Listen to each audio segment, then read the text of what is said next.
kamusta sa lahat? Mga kaibigan, ngayon ipapakita ko kung paano gamitin ang Chrome Remote Desktop. Ito ang Chrome Remote Desktop sa ating computer. Mag-login tayo sa parehong account at i-download din ito sa ating Android phone. Pwede rin sa ibang device. Buksan natin ang app at mag-login sa account na kailangan natin.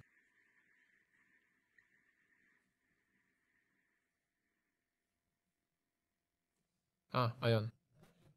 Sa computer, sa may button na share screen, i-click ang install program.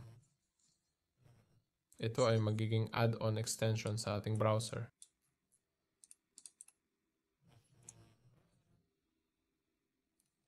Ayan, nag-install na ito. Pagkatapos, i-click ang accept and install at buksan ang Chrome Desktop MSI.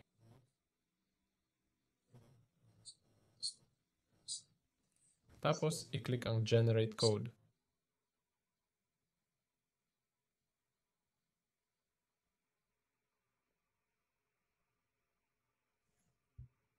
Ito ang ating code.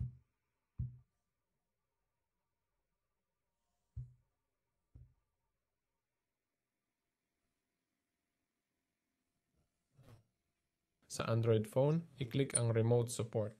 Ilagay dito ang code na nakuha natin sa computer.